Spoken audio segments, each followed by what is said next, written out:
Et coucou tout le monde, aujourd'hui on se retrouve pour un nouvel épisode de Litté Rétro et ce mois-ci, voilà, c'est la décennie des années 70 et je vous ai choisi un peu au hasard, j'avoue, 1978 et je sais pas si je peux dire bien ou mal m'en a pris parce que comme je disais un peu en intro du live, puisque je suis en live comme d'habitude, chaque année a un peu ses petites particularités par rapport notamment aux événements qui ont pu y avoir historiquement ou voilà, d'autres choses.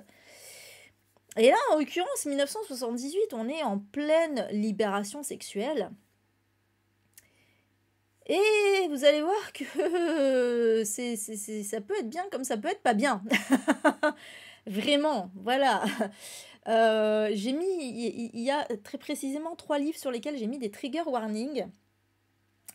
Parce que, alors fort heureusement, ils ne sont a priori plus réédités. Alors peut-être un, oui, mais bon, bref, on verra. Sinon, ils sont plus réédités et heureusement parce qu'ils sont extrêmement problématiques. Voilà, mais c'est un peu les conséquences de ce temps-là, on va dire. Et en parallèle, il y a aussi des livres extrêmement progressistes, voilà, qui font évoluer les mœurs dans le bon sens. Et donc, vous allez voir ça. Donc, vous voyez que au niveau des genres, c'est assez diversifié. Ça change de d'habitude parce que c'est vrai que souvent, on a beaucoup de SF. Voilà, c'est vraiment la deuxième moitié du XXe siècle a été très très SF. On va pas se mentir.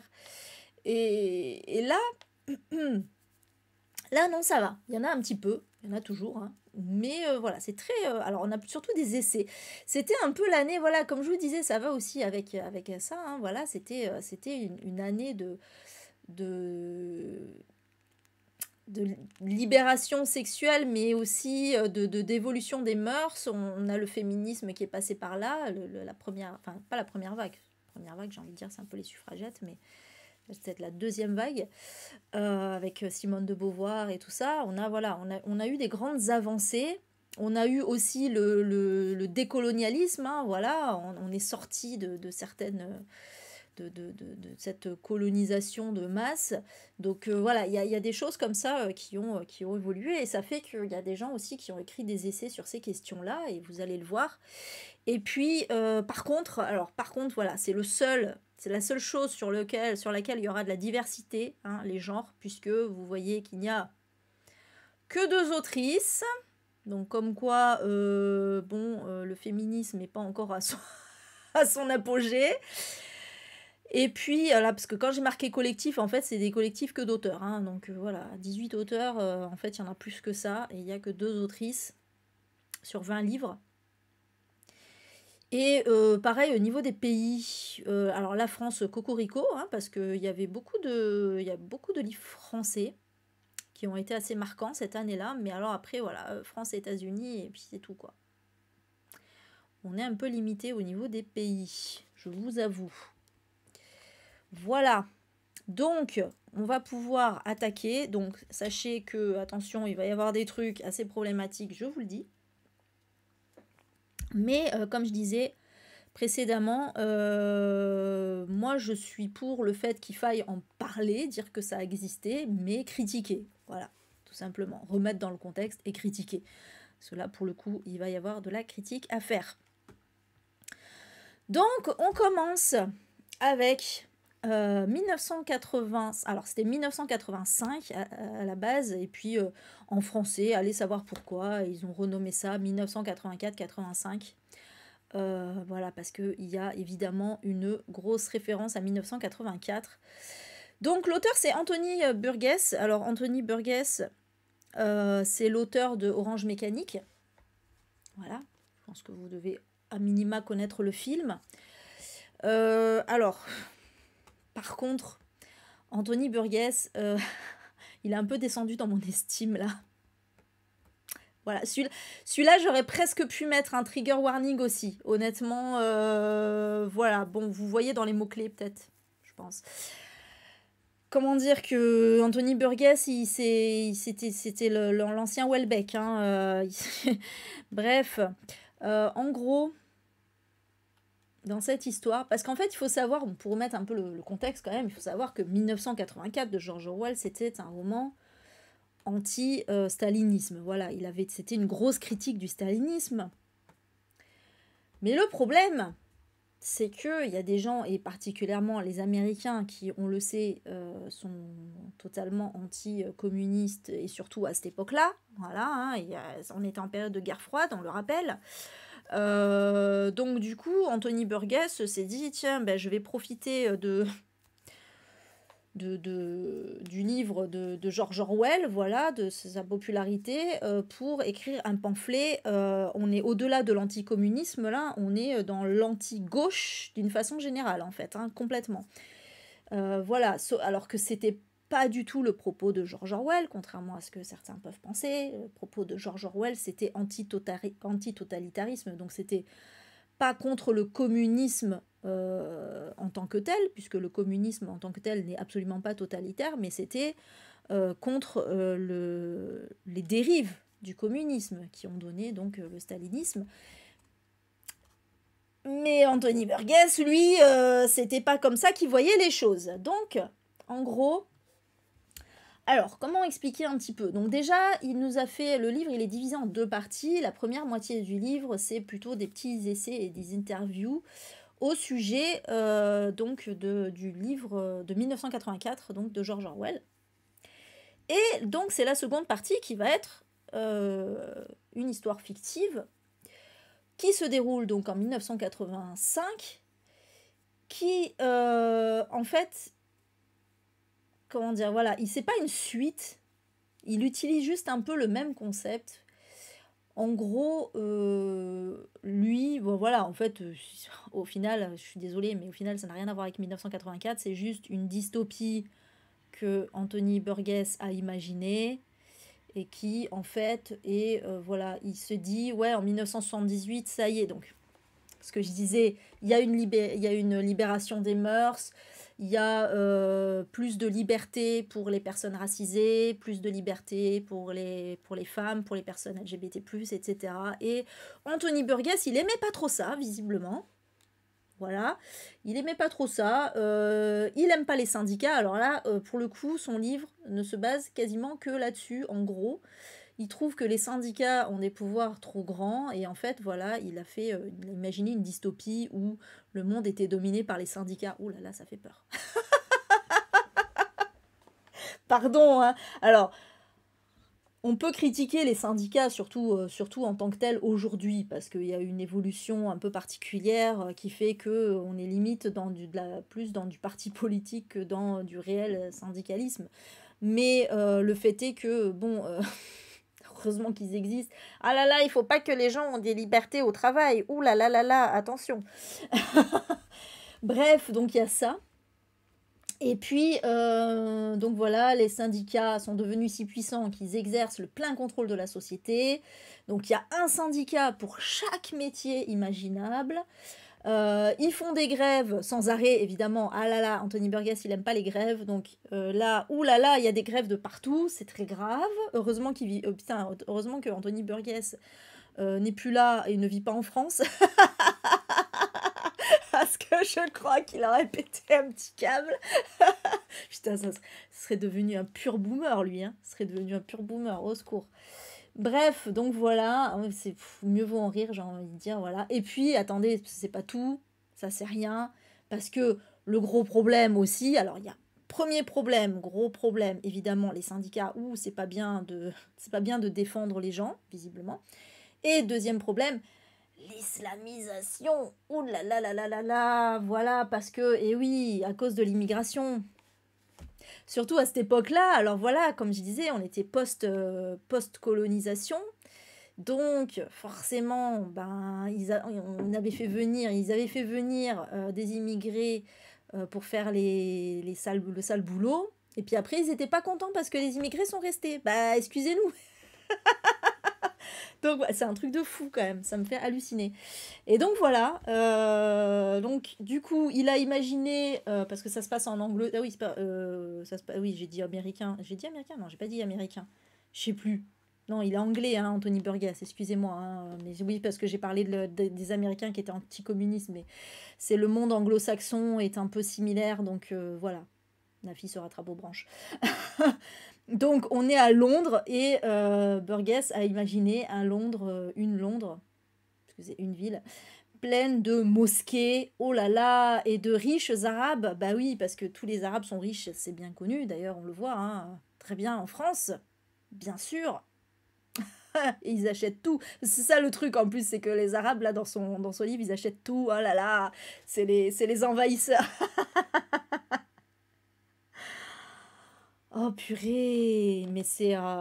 voilà. J'ai pas mis de trigger warning sur celui-là parce que c'est pour c'est vous dire. C'est vous dire le niveau des livres sur lesquels j'ai mis des trigger warnings. Parce que ça, c'est rien. Ça reste gentil encore. Ah ouais, non, franchement, du coup, Anthony Burgess, il a un petit peu... après, je me souviens que Orange Mécanique, tout bon film qu'il était un petit peu boomer quand même, hein, était un petit peu réac. Hein. Voilà, donc il y avait un petit côté comme ça aussi, hein, de, contre l'évolution des mœurs, etc. Donc bon, voilà, un petit peu cringe celui-là. Voilà. Oui, du coup, j'ai même pas parlé de l'histoire de l'histoire principale. En fait, on suit un gars qui est... en fait, il y a un feu qui a éclaté. Et comme le syndicat des pompiers était en grève, j'adore ce truc. J'adore ce truc, tellement c'est caricatural. Voilà. Ah, le syndicat des pompiers était en grève, du coup, ils ont laissé l'incendie. Genre, tu sais, ils vont pas sauver les gens. Hein. Voilà. Voilà, du coup, son épouse est morte dans l'incendie parce qu'elle était à l'hôpital. En fait, voilà, c'est l'hôpital qui a cramé. Voilà. Ah oui, en fait, ils mettent sur Wikipédia, c'est trop drôle, ils mettent sur Wikipédia que en fait, il y avait vraiment eu une grève du syndicat des pompiers britanniques en 1977 au moment où Burgess écrivait son roman. Donc bon, j'imagine bien qu'ils n'auraient pas laissé cramer un hôpital, hein, faut pas, voilà. Mais du coup, ça l'a trigger, le pauvre Burgess, et donc il a écrit ça, quoi. Et du coup, ben, à cause de ça, donc Bev, il s'appelle le personnage principal. Bev, il est profondément hostile envers le système syndical. Et, euh, et donc, il va devoir arrêter son travail. Il était conférencier en histoire. Parce qu'il en a marre que, voilà, pareil, ce soit tout basé sur le syndicalisme, qui favorise l'éducation par la valeur pratique. Alors, ouais, c'est mieux la pratique que la théorie. Bah, en fait, oui, un petit peu quand même, mais bon. Et voilà. Et donc, du coup, qu'est-ce qu'on nous dit? Bon, voilà, du coup, il va être exclu du monde du travail, et il va se retrouver vagabond, il va voyager à travers les États-Unis, il va tomber sur un groupe de révolutionnaires. Bon, voilà. Après, c'est des trucs un peu classiques, des dystopies. Voilà, et ça parle aussi de complot, tout ça, tout ça. Bref, voilà pour celui-ci. Je suis même pas sûre qu'il soit encore édité, celui-là. Aussi pareil. Je suis pas sûre. Ensuite, ça commence bien, hein.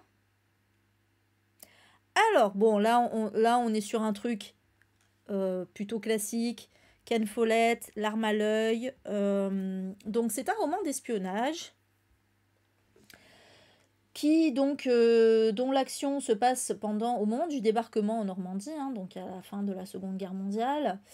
Et en fait, c'est même avant, puisque ça commence en 1940. Mais on commence déjà, voilà, les Alliés commencent déjà à préparer le débarquement, en fait.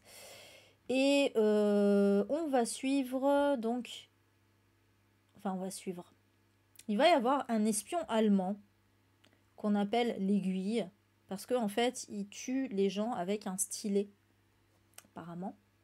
Je me demande s'il le met pas dans l'œil vu le titre d'ailleurs, le titre français. Alors le titre original, voilà, c'est l'œil de l'aiguille, hein, mais bon. Et en fait, voilà, personne va, enfin voilà, tout le monde, les Alliés ont peur de cet espion qui risque du coup de de déceler en fait leur dessein, c'est-à-dire le débarquement en Normandie, puisqu'on rappelle qu'en plus, voilà, si le débarquement en Normandie a eu lieu, c'est parce que il avait été annoncé ailleurs, hein, au final. Enfin voilà, ils ont tout fait pour faire croire à l'Allemagne que ça allait être ailleurs. Alors je sais plus où par contre, hein, me demandez pas trop au niveau de l'histoire, dans mes compétences, mes connaissances pardon, de l'histoire française sont parfois limitées. Et donc, il va y avoir le service de, on va suivre le service de renseignement britannique qui a mis la main sur tous les espions allemands, sauf lui. Et donc, en fait, finalement, ce livre, ça va être la traque de cet espion qui tue avec son stylet. Voilà, alors, ça a l'air assez simple comme ça, mais c'est du Ken Follett, donc j'imagine qu'il doit y avoir quand même un peu de profondeur dans cette histoire. Voilà. J'espère que non, quoi. Faut dire le contexte parce qu'il y a tellement de décalage entre ce que je dis et le chat, surtout que je regarde pas le chat, voilà, donc du coup je sais pas à quoi vous réagissez, désolée. Mais voilà, donc pour voilà, celui-là ça va, celui-là il est classique, petit roman d'espionnage historique, un peu polar aussi, hein, puisque, un peu thriller, hein, puisqu'on va suivre comme ça, on va essayer de retrouver cet espion, voilà. Rien de particulier pour celui-là, mais il fallait le noter parce que c'est un Ken Follett. Ensuite, alors celui-ci, le cahier volé de Régine Desforges. De Forges d'ailleurs plutôt. Pourquoi j'ai envie de dire Desforges à chaque fois? Je sais pas. Donc là, par contre, on est sur quelque chose d'assez progressiste, puisque c'est un roman autobiographique dans lequel on va suivre. Alors, c'est autobiographique, mais les noms ont été changés, hein, voilà. Et donc, on va suivre. Je suis en train de. Oui, c'est ça. Voilà, on va suivre l'histoire de Léon, qui a 15 ans. Et en fait, qui va avoir une histoire avec une amie à elle, hein, voilà. Donc, vous avez compris. Et en fait, ouais, voilà, en fait, Régine Desforges, elle a écrit sur un épisode de sa jeunesse, en 1951, elle nous dit, où elle avait vécu, justement, à l'époque, le rejet de son homosexualité. Et forcément, 1951, comment vous dire, déjà en 78, ça devait pas être non plus un truc de ouf. Mais du coup, voilà, si elle a attendu justement 1978 pour sortir ça, je pense que c'est parce que ça y est, il commençait à y avoir une réelle liberté par rapport à ça. Voilà, on a un peu évolué sur la question. Ouais, peut-être, c'est ça, t'as raison. C'est parce qu'il y a un S à Forge et que du coup j'ai envie que ce soit au pluriel et que j'ai envie que ce soit des forges. T'as raison, Karine. C'est tout à fait ça. Et voilà, donc elle a écrit sur ces deux adolescentes. Alors ça parle pas que de ça, hein, bien évidemment. On est vraiment sur un roman sur l'adolescence d'une façon générale. Mais c'est intéressant. Voilà, donc en gros, elle a retranscrit sa propre histoire avec son amie d'alors qui s'appelait Manon. Et voilà. Et ça a été adapté au cinéma. Sachez-le, par une femme en plus, c'est bien. Donc voilà, voilà au milieu, au milieu de tout ça, il y a des choses, il y a des choses bien, il y a des choses progressistes et c'est cool. Il a beaucoup fait parler de lui, hein, ce livre. J'ai vu qu'il était assez nommé, tout ça, voilà. Donc le cahier volé. Voilà pour celui-ci. Ah, tu l'as lu, Martine? Alors, c'était bien? Moi, du coup, ça m'a quand même donné un peu envie de le lire, quoi. Découvrir ça. Tu me dis, ouais, il est assez connu, hein, ce livre. Justement, ça fait partie un peu, voilà, des livres marquants pour l'évolution de la communauté LGBT+, en fait, hein. Au final, surtout en France, parce que, bon, France, j'ai envie de dire, on est encore très conservateur. Ok, d'accord, ok. Bon, tu te souviens plus, du coup. Ça peut arriver aussi, hein. Ah, toi aussi, Karine, tu l'as lu? Plus aucun souvenir. Tu l'as lu après la... Ah oui, tu l'as lu après la bicyclette bleue. D'accord, ok. Ça marche. Et coucou au passage, ouais. Voilà pour celui-ci. Alors, le premier trigger warning. Attention. Donc là, honnêtement, tout à l'heure quand je parlais de Mein Kampf, franchement, on n'est pas très très loin là. Donc pour vous dire que Anthony Burgess, c'était un peu ça, mais en... Voilà. Après, j'ai envie de dire, quand on voit aujourd'hui ce qu'écrit Overton, on est un peu là-dedans aussi. Hein. Ne lisez pas Overton, s'il vous plaît. Mais on est un peu dans ce délire-là. Hein. On est un peu dans ce délire-là. Voilà. Donc Burgess, c'était un peu Welbeck. Parce que Welbeck, il est vraiment dans le délire grand remplacement, tout ça. Overton, c'est le niveau au-dessus. C'est le niveau au-dessus. Et là, ce monsieur-là, qui s'appelle Andrew MacDonald, c'est son vrai nom. Non, c'est l'inverse. William Luther Pierce, c'est son vrai nom. Et Andrew MacDonald, c'est le pseudonyme sous lequel il a écrit ce livre. Visiblement, il n'assumait pas, faut croire. Ouais, c'est avec un O. Mais il faut pas le... il faut pas le connaître. Il faut pas le connaître. Voilà, c'est très très très raciste. Et là, voilà, donc on est sur un livre, voilà, là c'est ce que je vous disais. Alors là, voilà, c'est annoncé, tout est annoncé dès le départ. Voilà, on nous dit que le livre est marqué par le suprémacisme blanc, ouvertement raciste et antisémite. Voilà, et il justifie aussi le massacre d'innocents comme moyen de contrôle de la population.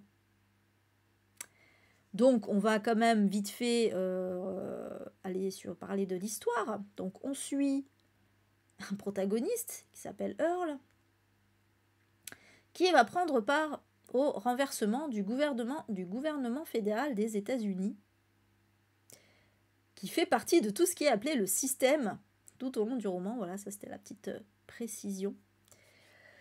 Et en fait, voilà, le système pour lui, le système, c'est en gros les libéraux, enfin à l'époque, hein, les démocrates, voilà. Ça lui plaît pas, visiblement, à l'auteur. Et donc, en gros, voilà, il va imaginer une dystopie, puisque c'est ça, hein, on est dans un roman d'anticipation. Un peu comme Anthony Burgess, voilà, il imagine que quelques années plus tard, en gros, alors là, c'est pas les Arabes, là, c'est les Noirs. Voilà. Les Noirs auront trop de liberté et du coup, ça lui plaît pas. Et donc, il imagine que les gens vont finir par se rebeller, qu'il va y avoir des guerres raciales. Et une guerre raciale qui va se propager dans le reste du monde. Voilà. Et Overton, c'est ça, hein. Je vous le dis comme ça, hein. Je comprends pas que ces livres... Bon, après, on publie bien les livres d'Éric Zemmour, alors j'ai envie de dire, voilà, hein, mais c'est ça. Hein. Alors celui-là, fort heureusement, il est plus édité. Mais bon, il y en a, voilà, il y a encore des trucs problématiques comme ça qui sont édités, ça fait peur. Ça fait peur. Et donc voilà, il nous dit que le système, évidemment, il est sous contrôle juif. Hein, voilà, c'est un classique. Voilà, bon après je vais pas trop entrer dans les détails parce que je pense que c'est déjà clair.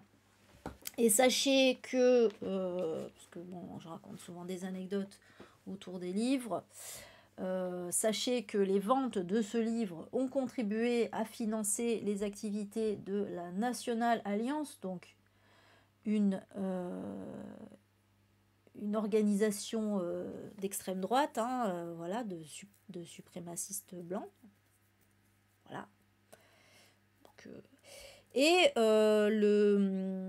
alors, ça, ce qui est ouf aussi, c'est que c'était bien. Le livre a été interdit en France pendant un moment. Voilà. Mais après, alors, je peux comprendre, voilà, la censure, c'est clair que la censure, c'est pas ouf, ok. Mais voilà, finalement, il est paru en France quand même. Alors, Honnêtement, je sais pas qui l'a édité. Voilà, j'ai cherché, j'ai pas vu de. Voilà, il y a des éditions françaises là, mais je sais pas qui l'a édité. Je pense que c'est une association ou voilà. C'est pas une vraie maison d'édition qui a édité ça. Ah oui, non, mais là, et Kim, je pense que c'était un peu clair, hein, là pour le coup. Mais oui, Oberton, il est. Bien sûr, c'est récent, c'est maintenant, hein. Et il écrit toujours, hein. Voilà. Voilà, voilà. Oui, c'est un néo-nazi, hein, William Luther Pierce. Tout à fait. Voilà, bon, on va pas s'étaler là-dessus, mais voilà pourquoi j'ai mis un trigger warning, parce que vraiment, on est là, voilà. C'est pas fini hein, dans le vomito, hein, je vous le dis. C'est pas fini. Ouais, voilà, c'est pas très surprenant. Non, non, c'est un nazi. Coucou Adeline, je t'ai pas vu arriver, pardon. J'espère que tu vas bien, t'arrives au bon moment, t'as vu. Donc, allez, on retourne dans un truc normal, de la SF, voilà, ça on est habitué dans les littés rétro, un petit livre de SF comme ça, c'est très bien, voilà. Alors, celui d'avant c'était aussi de la SF, mais le Burgess aussi. Alors là, il y avait deux SF qui étaient vraiment problématiques. Bon là, on est dans un truc normal, même si bon, il y a toujours la SF de l'époque, hein, il y a toujours un côté un petit peu, alors là c'est pas colonisation, là c'est plutôt extraterrestre, tout ça, donc bon, on peut l'interpréter un peu comme on veut, mais bon, ça va, ça reste classique. Donc, dans l'océan de la nuit de Gregory Benford, qui est le premier tome d'un cycle de romans qui s'appelle donc Le Centre Galactique, voilà, c'est marqué, il y en a 6 si je me trompe pas. Donc ça se passe en 1997. Voilà, c'est sorti en 78, hein, je rappelle, donc forcément, c'est 20 ans plus tard. Il y a une planète, en fait, qui émet une traînée de gaz qui la fait dévier de son orbite et elle risque probablement d'entrer en collision avec la Terre. Voilà. Et 2 ans plus tard, en 99, donc alors que, évidemment, ça se rapproche, on va envoyer des astronautes en mission pour détruire cet astéroïde. Enfin, bon, il faut savoir si c'est une planète ou un astéroïde, hein, mais bon. Du coup, voilà, le but est de déposer une charge nucléaire sur cet astéroïde, donc, pour le faire exploser, avant qu'il ne touche la Terre. Et sauf que, en fait, quand ils arrivent près de l'astéroïde, ils se rendent compte que c'est pas du tout ce à quoi ils s'attendaient. En fait, c'est une sphère parfaite. En fait, on la voit hein, sur la couverture. Une sphère parfaite faite de fer et de nickel. Et donc, ils atterrissent dessus et ils vont partir en exploration et trouver un vaisseau extraterrestre. Disons plutôt une épave de vaisseau extraterrestre, puisqu'il est abîmé et il est désert. Et puis après, ils vont découvrir autre chose, mais ça spoilerait. Donc voilà, écoutez, c'est pas un scénario hyper original, mais je pense qu'il doit y avoir des trucs assez intéressants dedans. Le côté exploration, le côté découverte des extraterrestres, etc.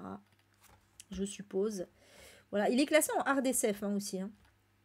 Il est classé en hard SF. Voilà, après l'article Wikipédia est très long parce que vraiment il développe tout le livre. C'est un truc de fou. Et voilà, et on nous dit, alors il y a des thèmes. On parle quand même un peu des thématiques abordées. Donc le chaînon manquant dans l'évolution de Nom, alors allez savoir pourquoi, peut-être par rapport à l'extraterrestre, je ne sais pas. Conditions de mortels, manipulation et censure exercée par la religion. Donc il y a quand même des thématiques intéressantes. Besoin pour la population de retisser des liens communautaires, évocation du mal-être et du traumatisme de Buzz Aldrin. Et oui, parce que c'est vrai que c'était 9 ans après le premier pas sur la Lune, donc je pense que ça a dû marquer aussi.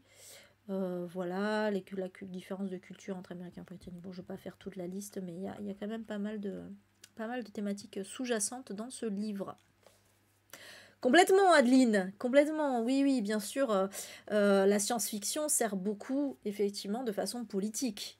Ça, c'est clair. C'est vraiment un genre qui est énormément utilisé pour faire de la politique. Mais d'ailleurs, toutes les dystopies classiques, elles sont totalement politiques. Donc forcément, c'est clair que quand on lit de la SF, en général, on devine facilement, effectivement, le bord politique de l'auteur.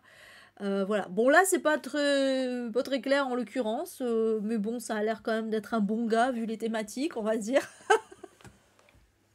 Voilà, on va dire ça. En tout cas, certainement meilleur que celui d'avant. Euh,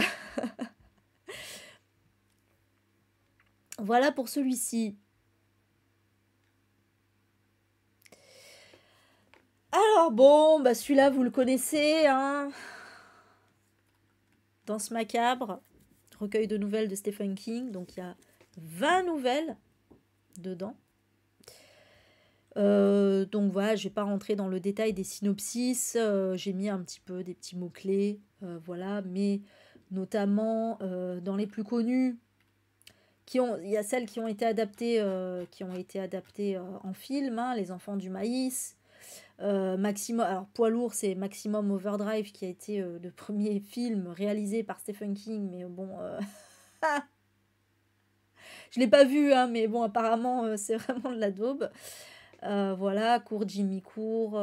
Et puis, il y a aussi dans cette... Merci Marie-Soleil, trop jolie comme pseudo. Merci pour ton suivi. Et puis aussi, voilà, c'est marrant que j'en parle là ce soir, puisque donc dans les nouvelles de Danse Macabre, il y a le Croque-Mitaine qui va donc sortir au cinéma là à la fin du mois. Voilà, c'est marrant, j'ai bien choisi l'année, voilà. Moi, je crois pas, non, Danse Macabre, je l'ai pas lu. Je l'ai pas lu celui-ci. Voilà, mais ça m'a donné envie de le lire. Ah oui, il y a aussi, parmi les nouvelles, il y a aussi la nouvelle Une sale grippe, qui était en fait un prémisse du fléau. Voilà.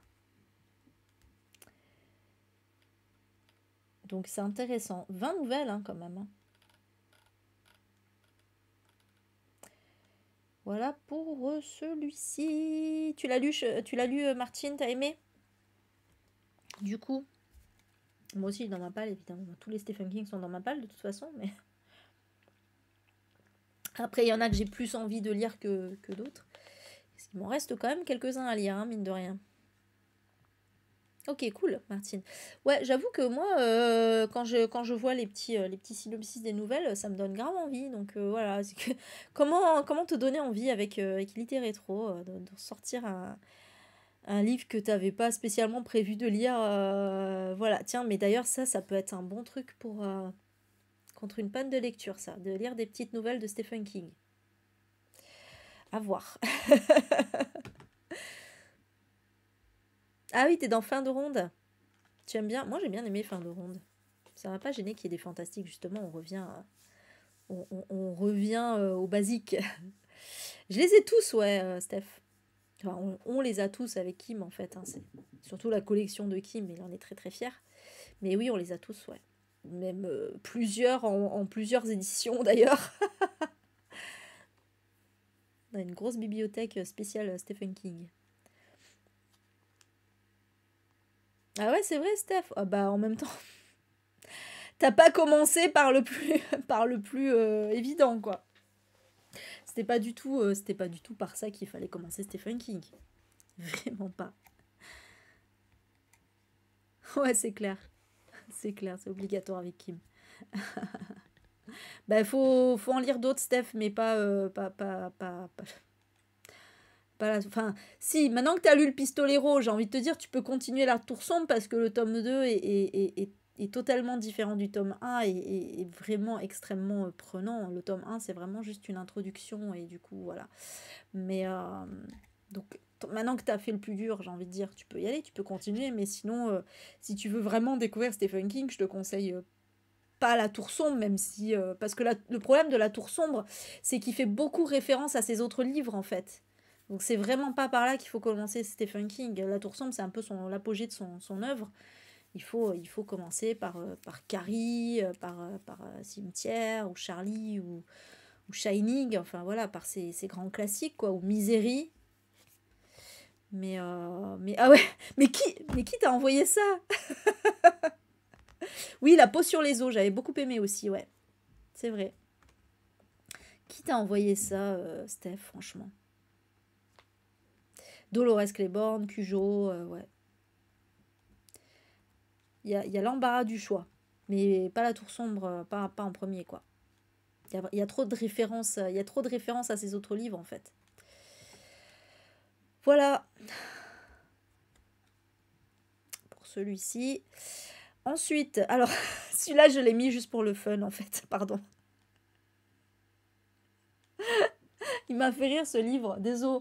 Mais en fait, il m'a fait rire et en même temps, il est très sérieux et c'est intéressant. C'est intéressant parce que maintenant avec le recul, maintenant qu'on sait comment la personne a évolué, là tu comprends. Ouais, Faut-il brûler Sardou de Louis-Jean Calvé et Jean-Claude Klein, qui est un essai sur Michel Sardou, oui, une analyse. C'est une analyse sociologique de l'œuvre de Sardou, donc à l'époque, en 1978, il avait pas encore sorti pas mal de chansons qu'on connaît, machin. Mais ah oui, d'accord, Steph, ok. Ouais, non, alors, oui, on change d'ambiance. On change d'ambiance, et en même temps, c'est un truc très politique encore. En fait, voilà, donc les auteurs ont fait une analyse sociologique du chanteur et de ses œuvres. Parce que pour eux, en fait, comment dire? En fait, voilà, il y avait des chansons, de Michel Sardou qui ont été très décriées, voilà, et notamment une chanson qui était en faveur de la peine capitale, qui était encore, qui était encore en, en activité, je cherche le terme, qui n'était pas encore abrogée, en tout cas, n'était pas encore abolie en 1978. Mais bon, c'était de bon ton d'être contre la peine de mort, et donc il a fait carrément voilà. Alors après, il y a d'autres chansons extrêmement problématiques de Sardou, hein, aussi, Le temps des colonies, voilà. Mais, Karine. Mais bref, et il y a ça, et puis il y a le fait, voilà, ils affirment, les auteurs, que Michel Sardou est soutenu par des journalistes d'extrême droite, qui appartient au journal hebdomadaire Minute. Alors Minute, on connaît maintenant, on sait que voilà, que c'est d'extrême droite. Et du coup, voilà, en gros le but de l'essai, c'était d'expliquer que Michel Sardou était peut-être un petit peu d'extrême droite. Voilà. Et bon, quand on connaît j'allais dire sa filmographie, sa discographie, comment on dit pour les chansons? Bref, oui, sa discographie. Et quand on connaît son œuvre, en tout cas, et quand on connaît ses opinions politiques aujourd'hui, bon, voilà. Je pense qu'ils n'étaient pas trop dans le faux, ces messieurs. Voilà, voilà. Donc voilà, c'est pour ça que je l'ai mis, parce que ça m'a fait rire. C'était marrant de savoir, voilà. 40 ans plus tard, 45 ans plus tard. Putain, 45 ans, ouais. 45 ans plus tard, c'est le même délire. Voilà. Sauf qu'à la limite, j'ai envie de dire, aujourd'hui, c'est pas très étonnant, parce que c'est un peu à la mode d'être d'extrême droite, presque, hein, voilà. Mais à l'époque, c'était pas trop la mode, hein. À l'époque, c'était pas très bien. C'était pas bien vu. Voilà. Ça passait pas. Ça, on peut dire que c'était mieux avant, d'ailleurs, hein. Ça, on peut vraiment dire que c'était mieux avant. Voilà, mais bon, c'est comme ça. Alors, bah tiens, voilà, hein, on en parlait. C'est pas ordre alphabétique, hein, donc il n'y a pas de. On en parlait précédemment. Mais donc, la même année, en 78, sort Le Fléau, The Stand, de Stephen King, donc. Donc, roman SF post-apo, horrifique. Voilà.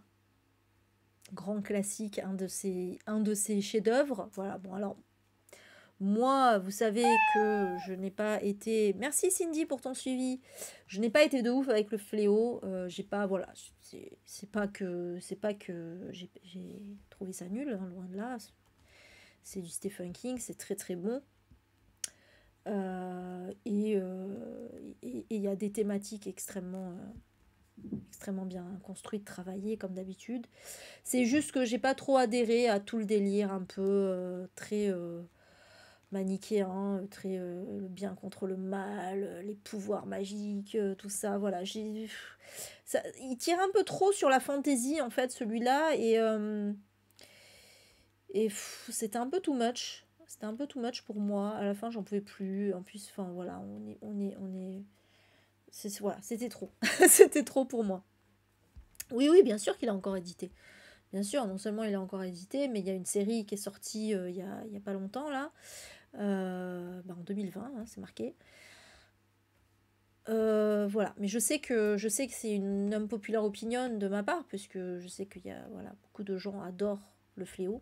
Moi, j'avais adoré toute la première partie, vraiment surkiffé, et puis après, plus ça va, plus ça part en délire. En plus, il y a trop. D'ailleurs, c'est marrant parce que il y a quelqu'un dans les critiques qui dit, enfin voilà, pas quelqu'un, mais dans l'article Wikipédia, il y a la critique du truc, donc quasiment tout le monde est unanime hein, pour dire que c'est génial, mais il y a quand même des petits critiques qui disent que il y a trop de bondieuserie et de manichéisme.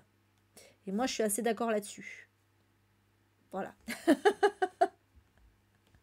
Voilà. Mais quelques défauts. Voilà. Ils disent il y a juste quelques défauts. Voilà, un peu trop de bondieuserie, de manichéisme. Bon, voilà. Mais moi, ça m'a. Donc, pour revenir à l'histoire, quand même, hein, on va un petit peu parler de l'histoire. Vite fait. En gros, donc, on a un virus qui se déclare. Donc, en fait, c'est un virus qui a été créé en laboratoire, d'ailleurs. Bon, je n'en dis pas plus, mais qui est un genre de grippe. Ça démarre comme une grippe, en fait. Sauf que c'est mortel et que ça va se déployer de façon exponentielle à travers les États-Unis. Et donc, la plus grande partie de la population va mourir.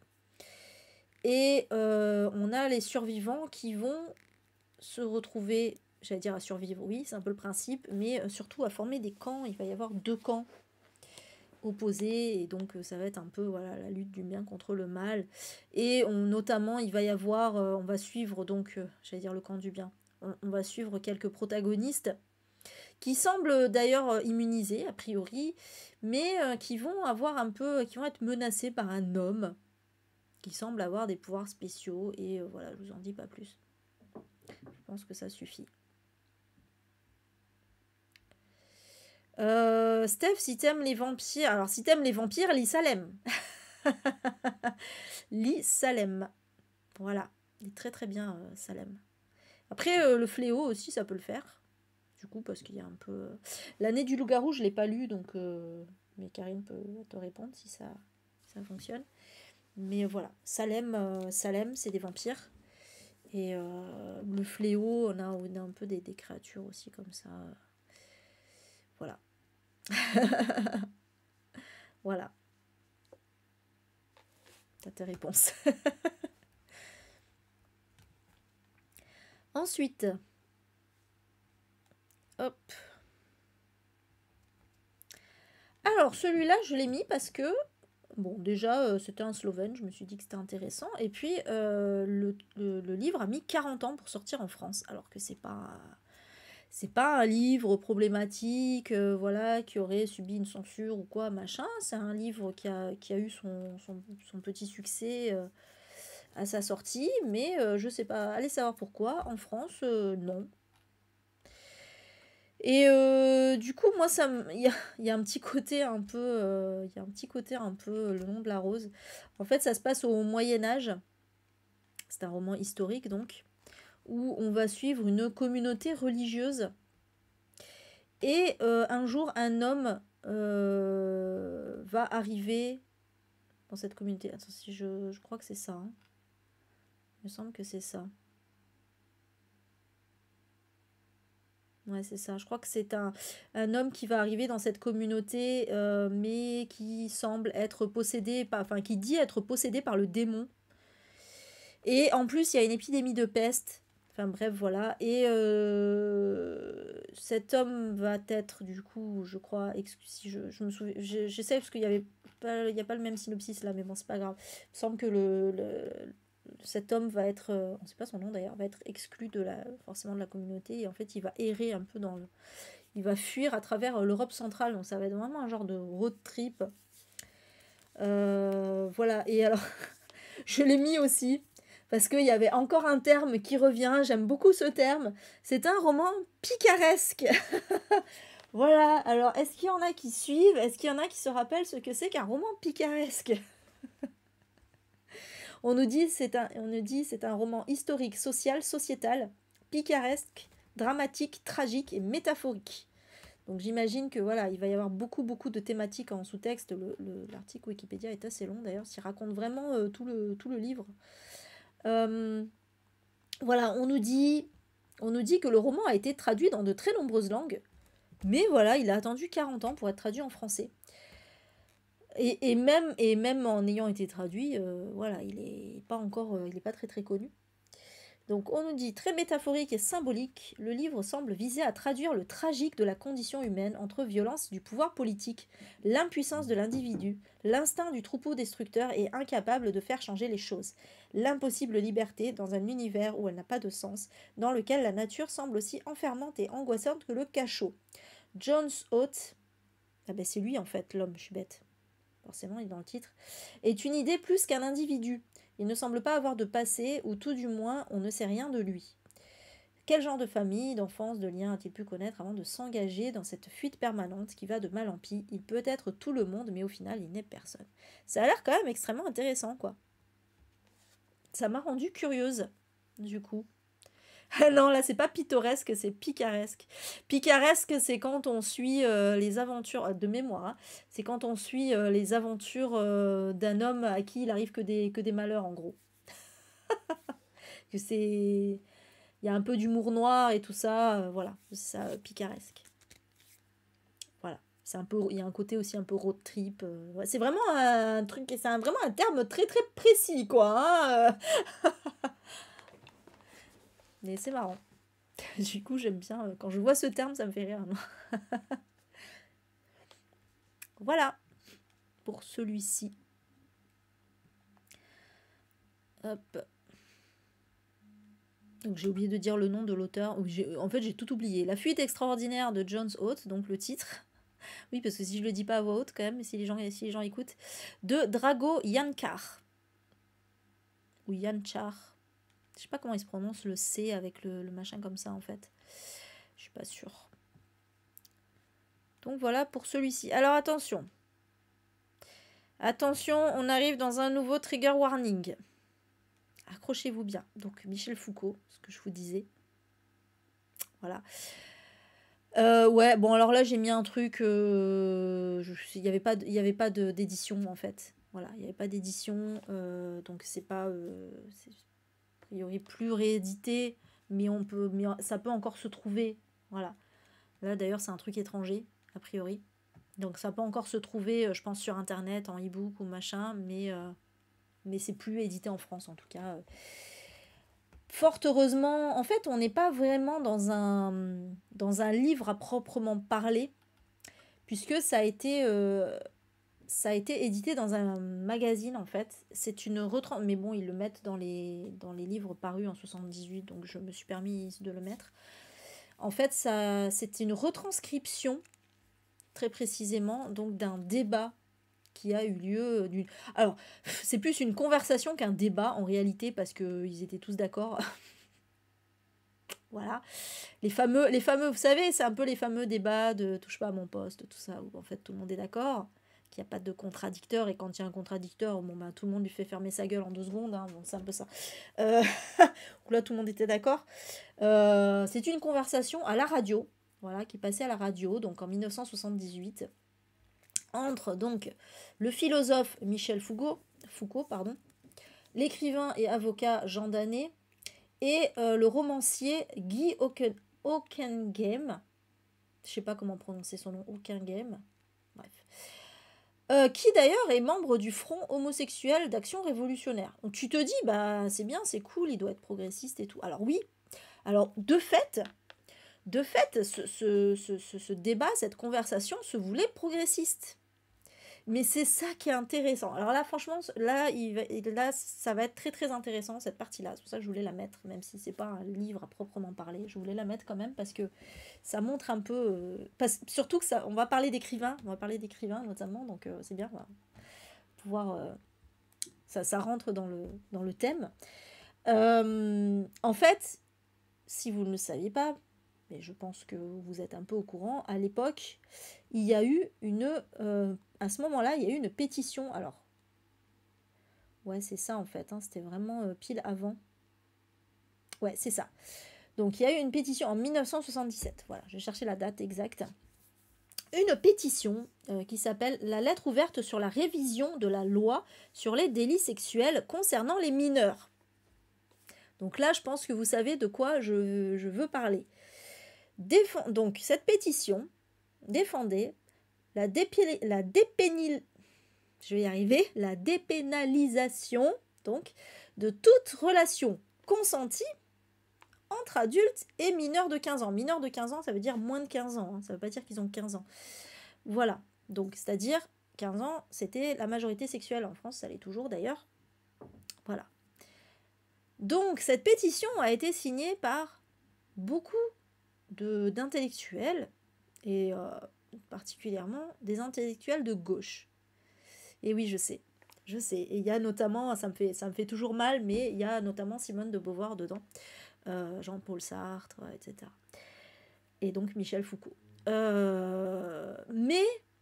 enfin, je dis mais, attention, c'est pas pour les défendre ou quoi, mais il faut remettre quand même les choses dans leur contexte. Ça s'inscrit dans un contexte de libération sexuelle. Donc on le voit d'ailleurs qu'il y a un des écrivains qui est gay dedans, voilà. Ça s'inscrit dans un contexte de libération sexuelle où on veut vraiment stopper les tabous, en fait. On veut sortir des tabous, voilà.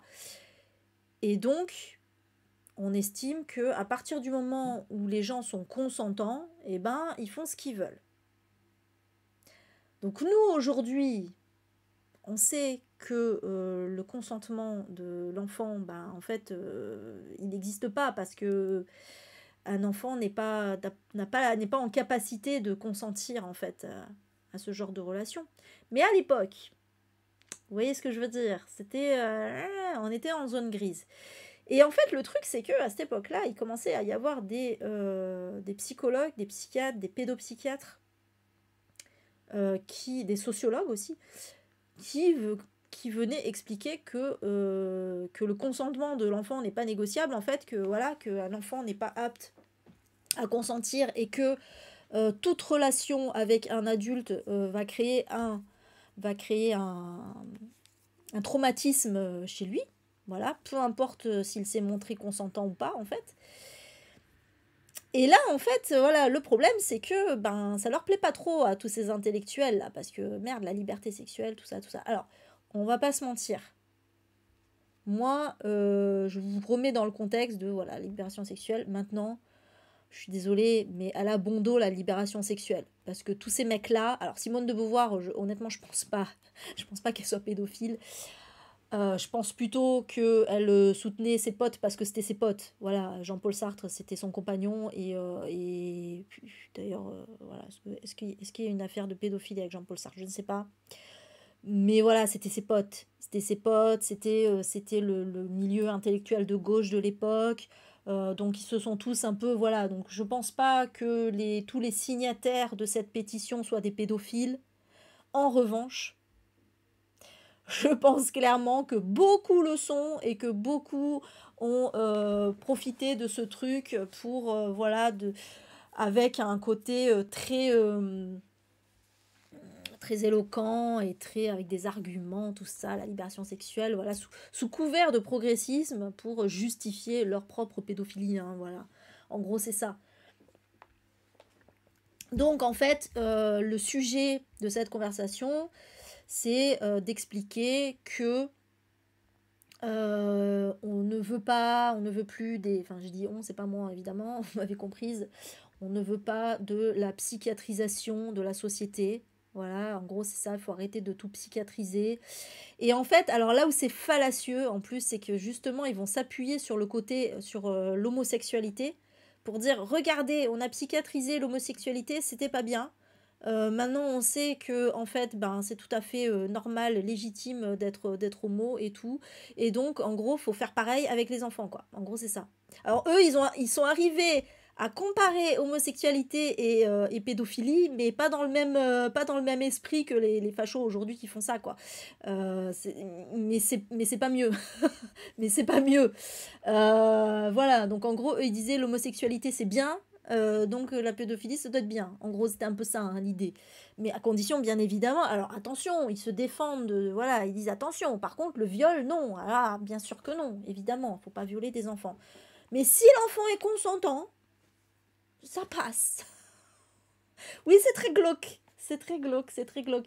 Mais je trouve ça bien parce que ça, voilà, pour notre culture personnelle, savoir, voilà, il faut savoir qu'à un moment, eh bien oui, moi voilà, vous savez, je suis extrêmement de gauche, oui, extrêmement d'ailleurs, hein, c'est c'est le terme, je suis de gauche.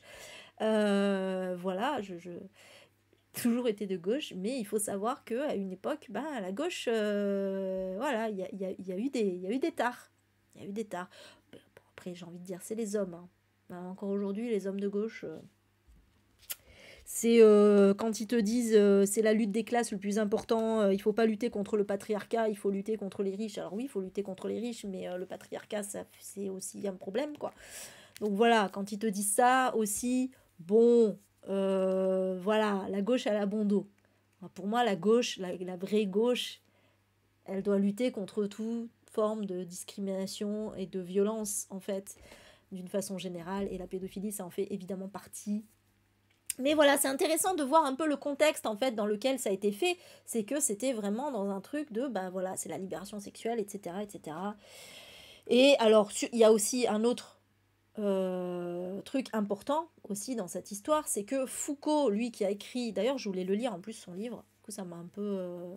Mais bon, voilà. Je lirai quand même parce que je veux voir justement, je veux voir un peu son point de vue là-dessus, mais il a écrit Surveiller et punir, qui était donc un livre contre évidemment le totalitarisme, et enfin c'était un essai, hein, contre le totalitarisme, contre toute forme de censure, de surveillance, de voilà, vous voyez, vraiment un livre très libertaire.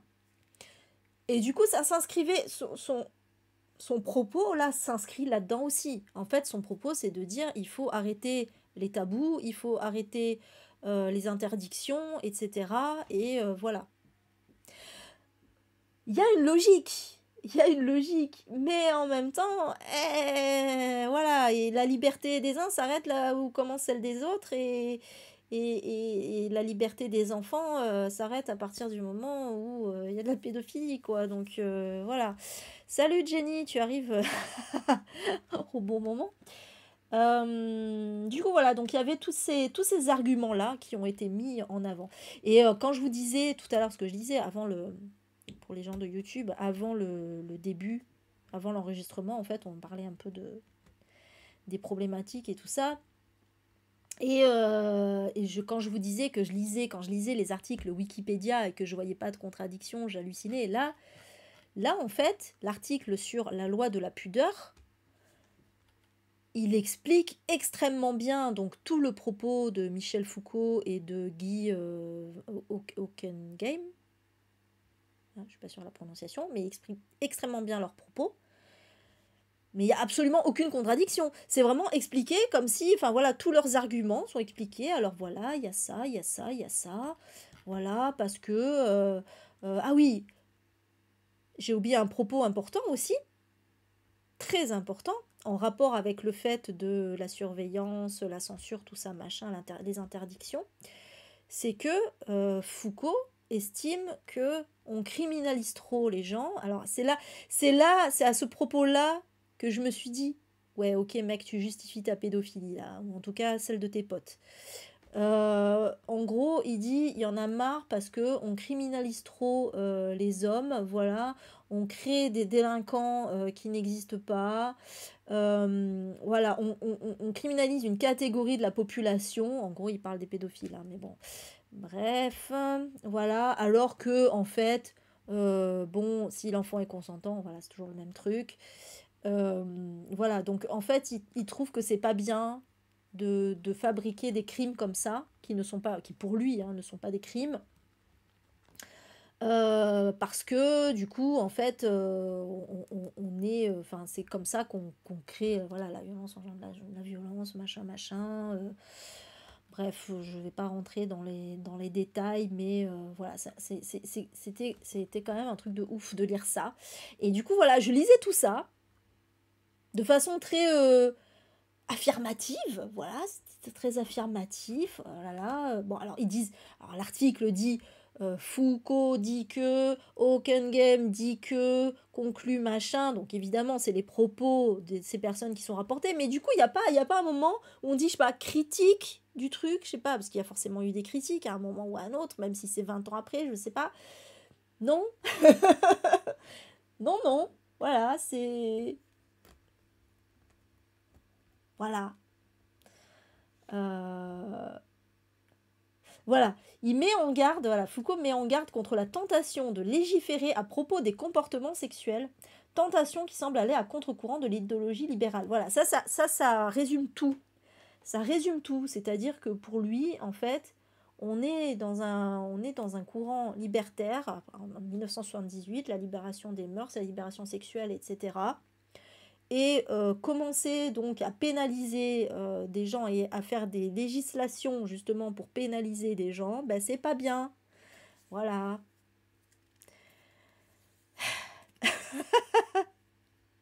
Ça se défend.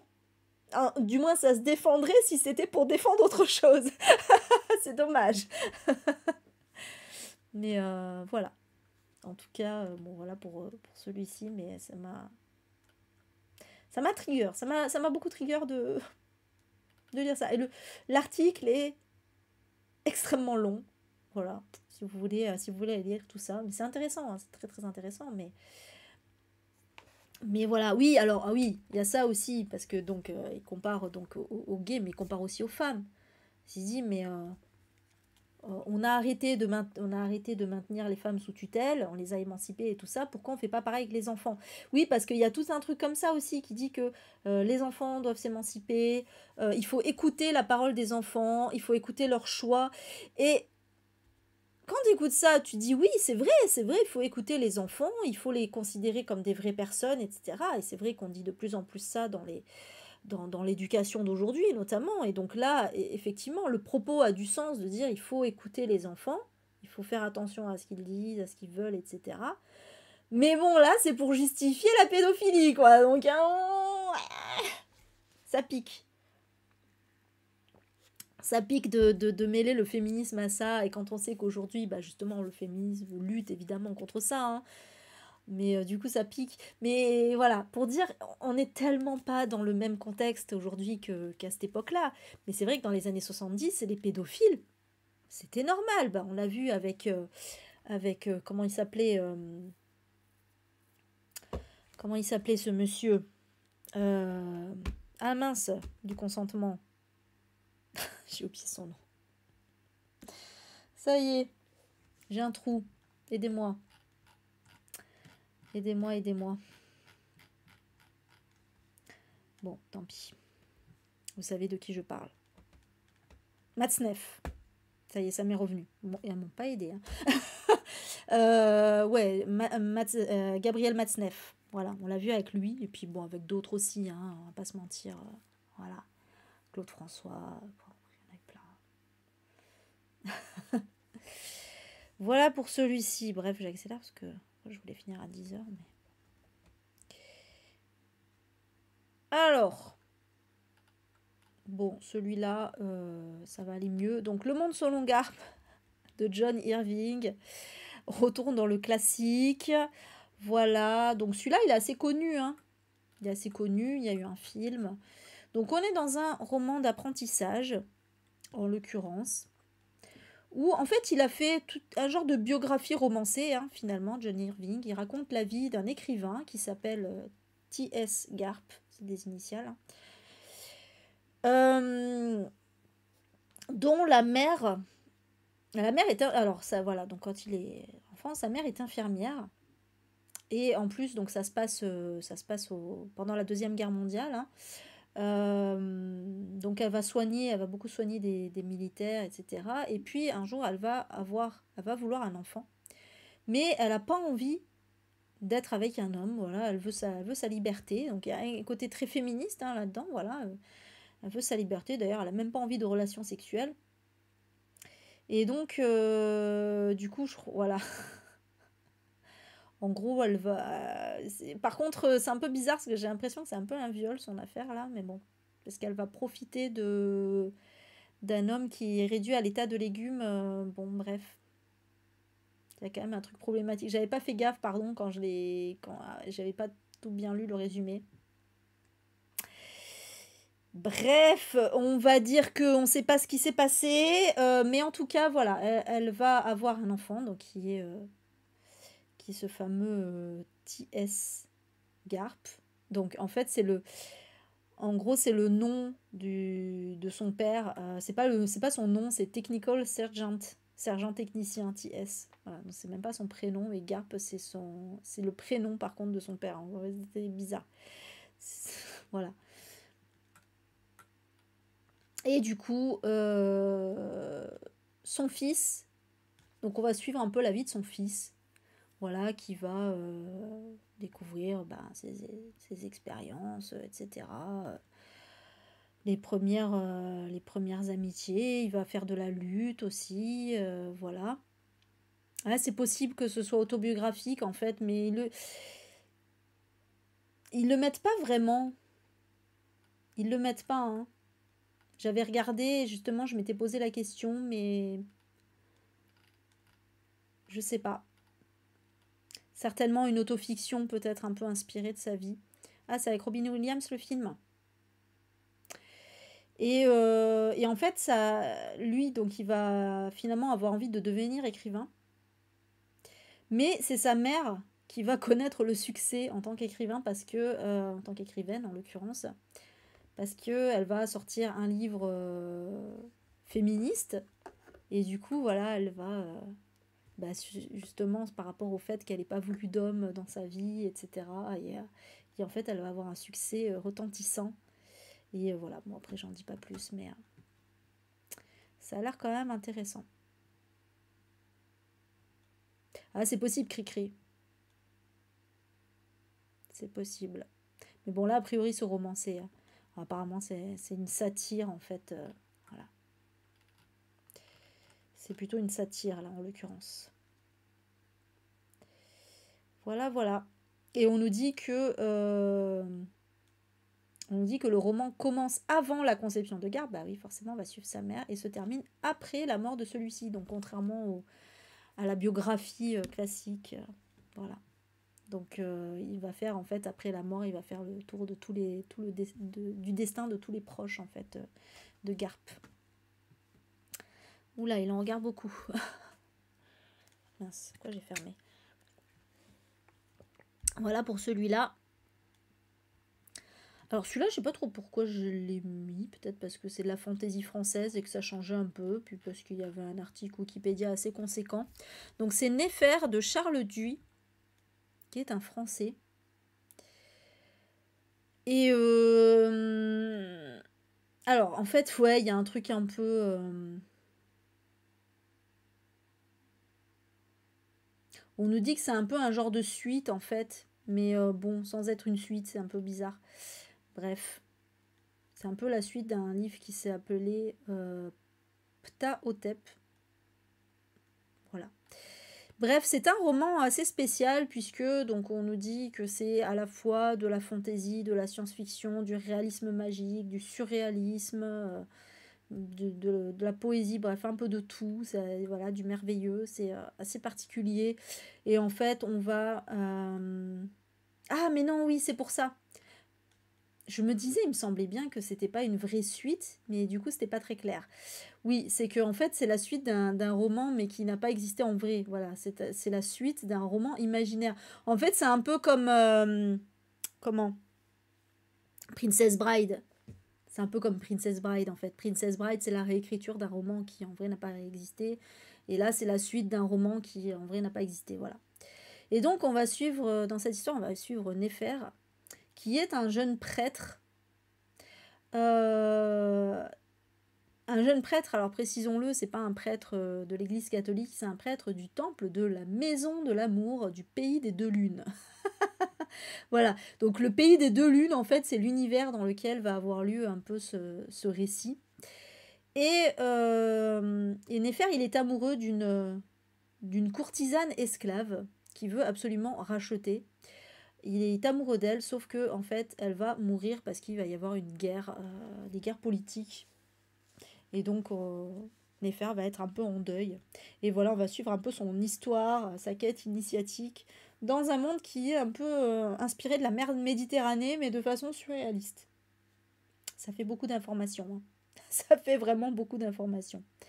Surtout qu'on nous dit que cet univers est imprégné des mondes antiques égyptiens, gréco-romains, indiens et du début des civilisations tant musulmanes que chrétiennes. Donc c'est vraiment un melting pot de plein de choses. Voilà, je me suis dit que c'était intéressant en fait de le mettre, c'est un peu original. On nous dit aussi que c'est un peu chronique, enfin voilà, il y a de tout là-dedans. Ça a l'air très spécial, hein. Ça a l'air très très spécial. On nous dit aussi que c'est un peu psychédélique. Voilà, voilà, voilà.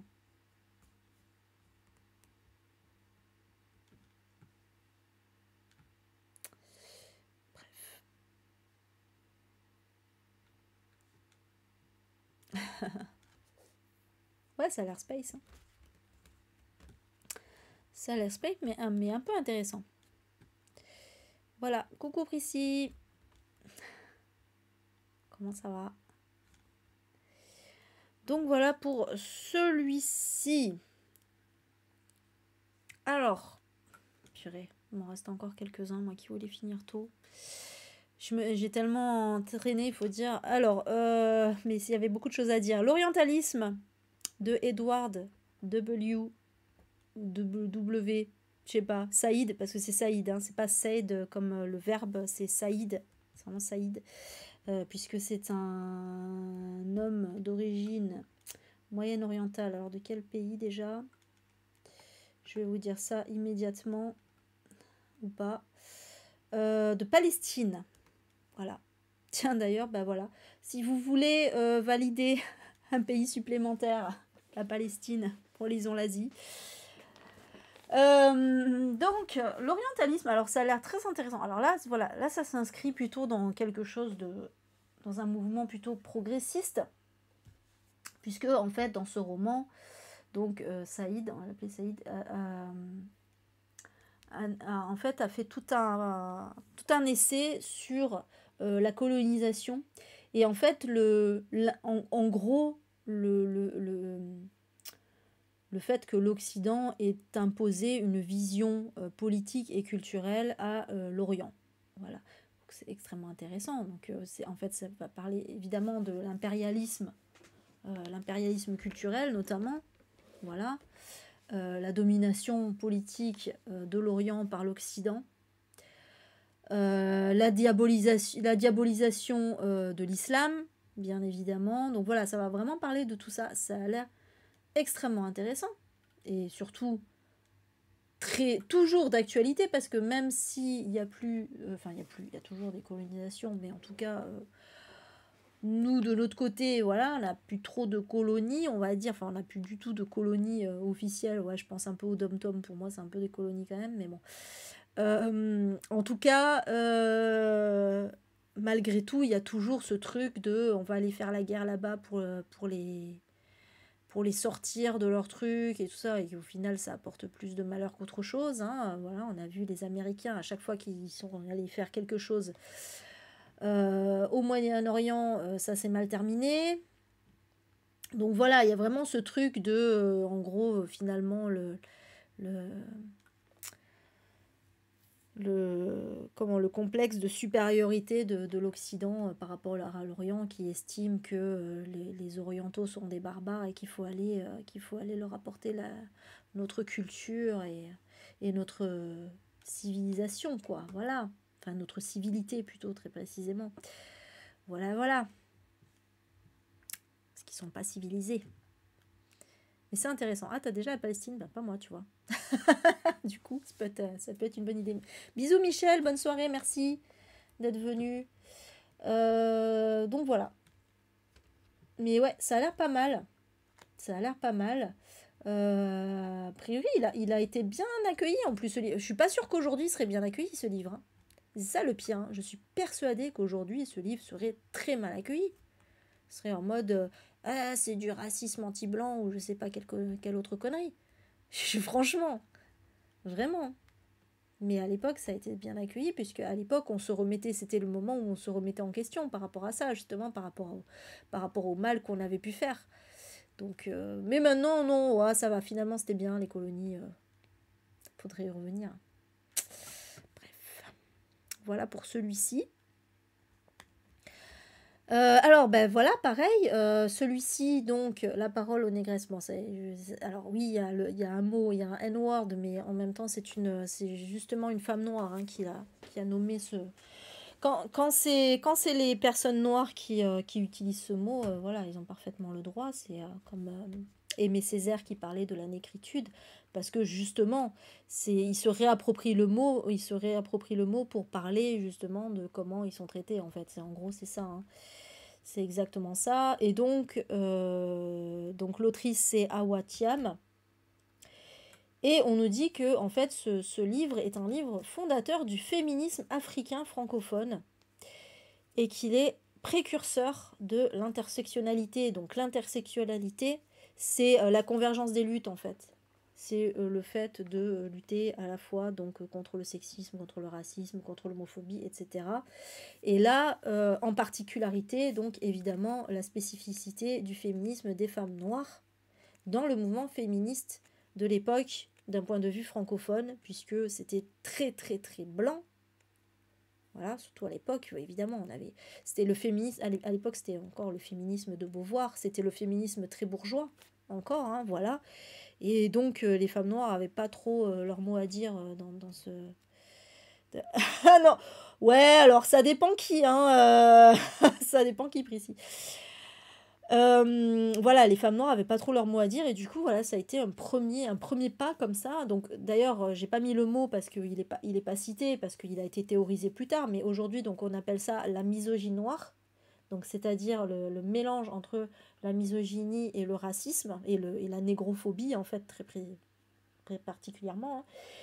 Et ce qui était intéressant, c'est que en fait, la misogynie noire a été créée parce que les femmes noires, elles subissent certes le racisme et le sexisme, déjà, c'est un combo, mais elles subissent aussi quelque chose qui est propre justement à ce combo-là, en fait. C'est limite un troisième truc, je sais pas comment vous l'expliquer, voilà, il y en a qui le font mieux que moi, hein, qui théorisent sur la... Je vous invite à aller regarder le terme misogynie noire pour comprendre. Mais du coup, voilà, et là, c'était les débuts un peu de ça, et notamment du côté francophone. Euh, voilà, et puis après, c'est Bell Hooks qui s'est aussi emparé de ça. Alors là, c'était pas francophone, hein, c'était plutôt côté américain. Mais voilà, ça a été un peu le début comme ça de la parole des femmes noires sur le sujet du féminisme. Et je pense que c'est extrêmement intéressant, un livre à lire. Alors, je sais pas si... je pense qu'il est toujours édité aujourd'hui, mais je sais pas. Il doit pas être facilement trouvable quand même celui-ci. Je sais pas s'il est encore édité en vrai. J'ai pas regardé. Voilà. Là, c'est ça. Là où l'européenne se plaint d'être doublement opprimée, la négresse l'est triplement. Oppression de par son sexe, de par sa classe et de par sa race. Oui, parce qu'il y a aussi le problème de la classe, évidemment, puisque, et c'est encore le cas aujourd'hui, puisque les populations racisées sont sensiblement plus pauvres. Et là, en l'occurrence, au sortir de la colonisation, c'était d'autant plus le cas, quoi. Et donc voilà, existence de classe sociale, voilà, sexisme, racisme, existence de classe sociale capitalisme, colonialisme ou néocolonialisme. Voilà, c'est là extrêmement intéressant. Voilà.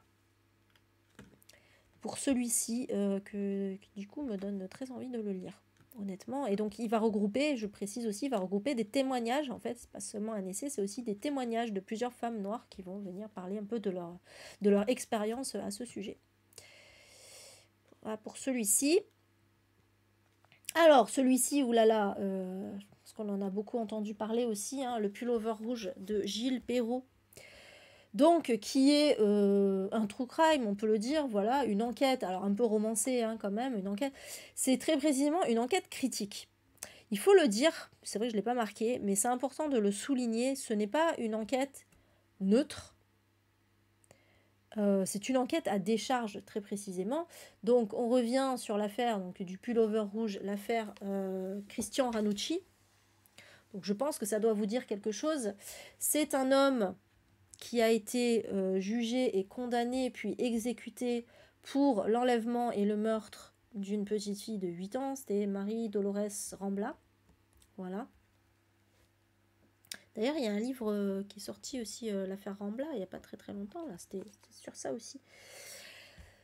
Et donc, en fait, Christian Ranucci, après un procès très très long, appel, cassation, machin, voilà, alors il avait avoué, mais s'est rétracté, bref, on ne va pas rentrer dans tous les détails de l'affaire.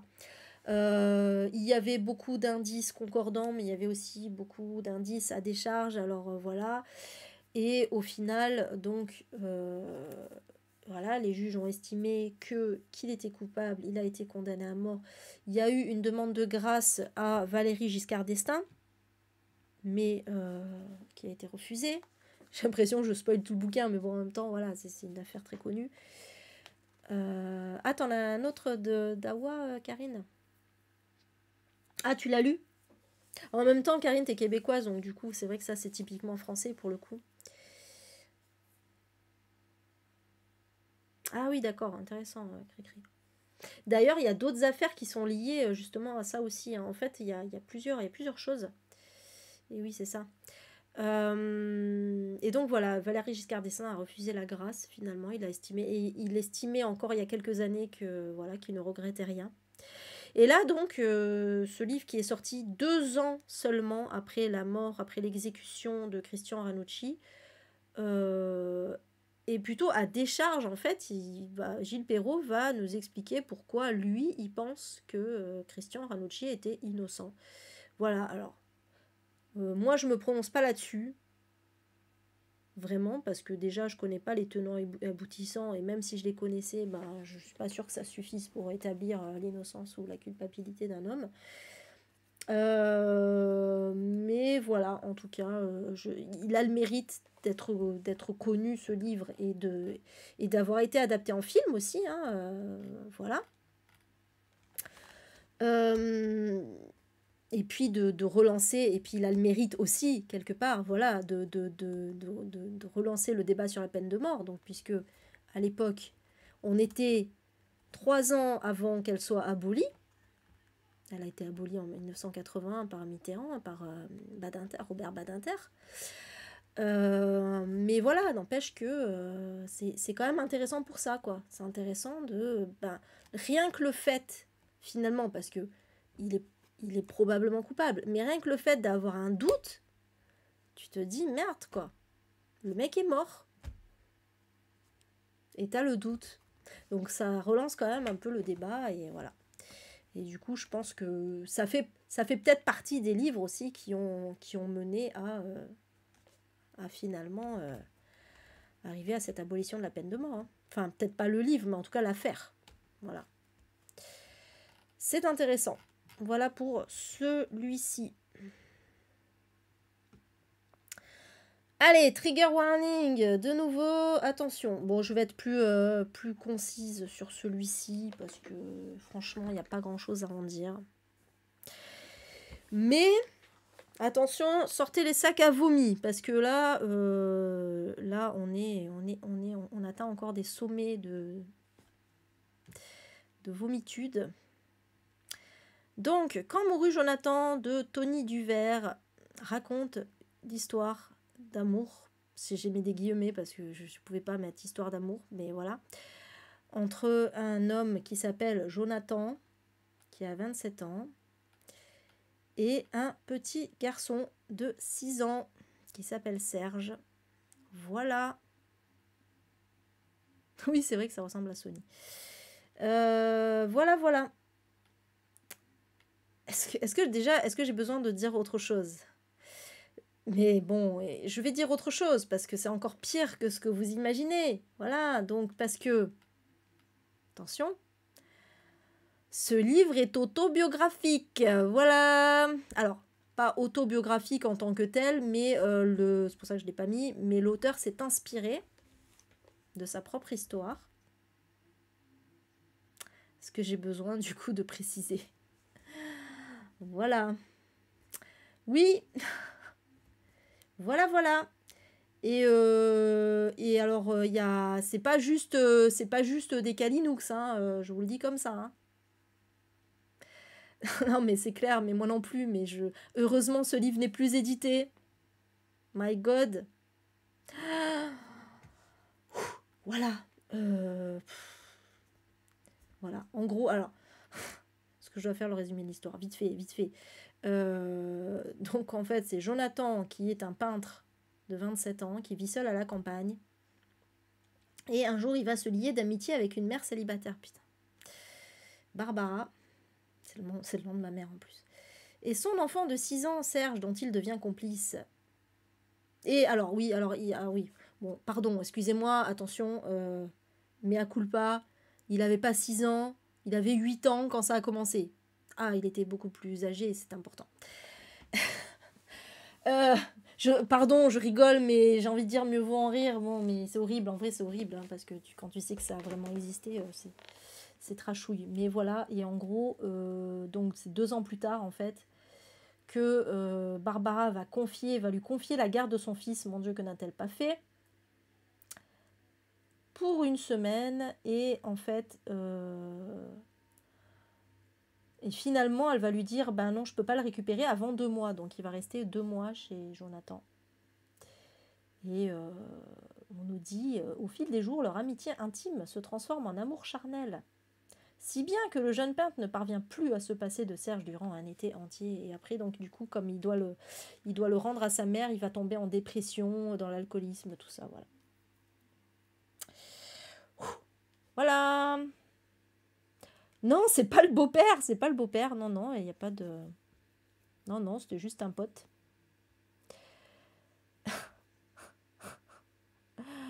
Ouais, non, mais c'est un truc de fou, quoi. Voilà. Alors, accueil critique, voilà, alors c'est ce que je vous disais tout à l'heure, quand je disais qu'il n'y avait pas de contradiction. Accueil critique. La critique est unanimement positive et souligne le côté apologique presque militant. Alors, c'est positif, pardon, mais ça souligne quand même l'aspect du roman en faveur de la pédophilie, quand même. Souligne le côté apologique presque militant qui émane du roman en faveur de la pédophilie, où le principal objet d'intérêt s'avère être le jeune garçon, qui symbolise à lui seul la source d'un amour fascinant, irrésistible, et la recherche de son propre paradis perdu. Donc ça rentre vraiment dans la continuité de ce que je disais tout à l'heure avec la loi de la pudeur. C'est-à-dire que pour eux, c'est militant, c'est progressiste, quoi, en fait. Donc c'est positif, c'est bien, c'est l'évolution des mœurs parce que, ben oui, voilà, ils ont le droit de s'aimer, tout ça. Ça c'est la suite logique du truc de tout à l'heure, quoi. Voilà. Du coup, voilà. Alors pareil, exactement les mêmes propos, je continue, c'est exactement les mêmes propos que Michel Foucault dans la loi de la pudeur. Donc pour Bertrand Poirot Delpech, qui livre une critique très complète, alors du Monde, donc Monde, journal de gauche, voilà, qui livre une critique très complète de l'ouvrage en avril 1978, les parents feraient mieux de se documenter aux sources, c'est-à-dire en lisant non des traités de psychosociaux, mais des témoignages directs de la nouvelle génération, faisant ainsi allusion à l'aventure amoureuse vécue par les 2 personnages du roman, qu'il qualifie principalement d'associations biologiques, qu'il compare à des bêtes s'épouillant ou des plantes éliminant mutuellement les poisons nuisibles à l'autre.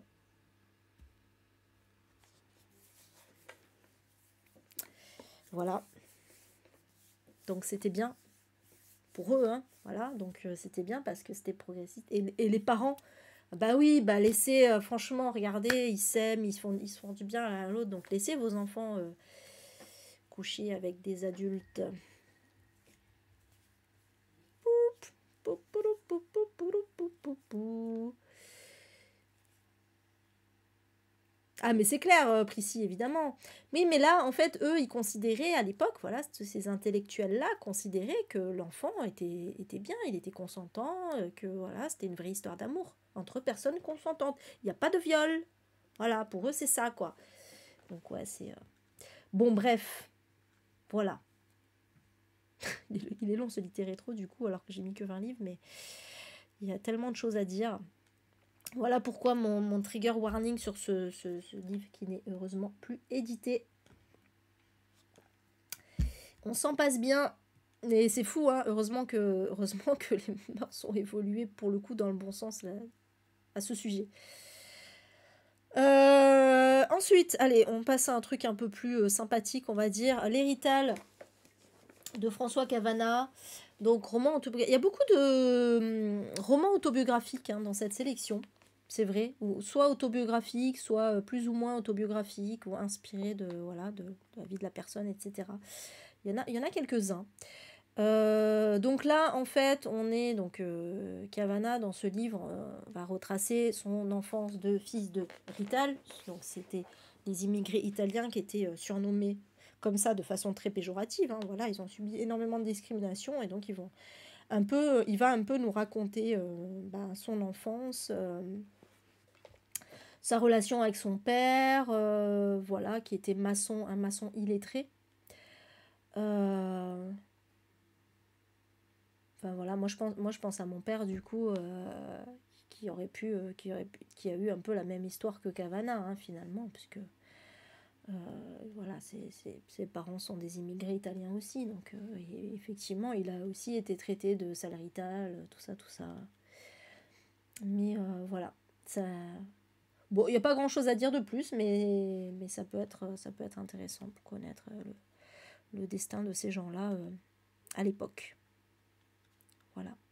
Ouais, alors Adeline, direct, moi je pense à la chanson aussi, j'ai pas osé la chanter.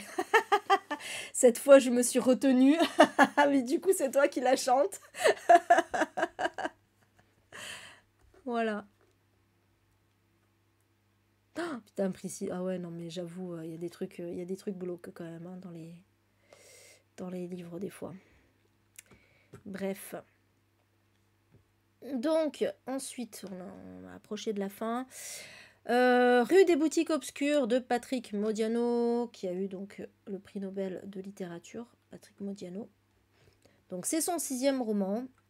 Il a eu le prix Goncourt aussi, voilà, c'est intéressant à signaler. Donc, c'est pour ça que...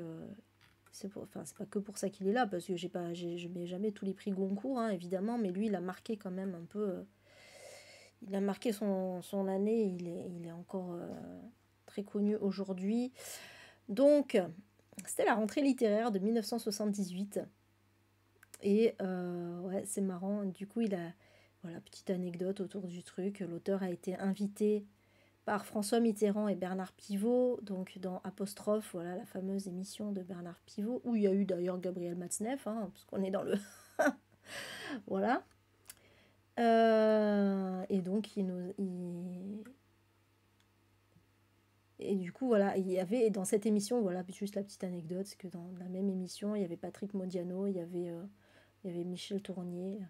Bon, après, les autres, je les connais pas trop, mais visiblement, ils sont connus. Emmanuel Leroy-Ladurie et Paul Guimard.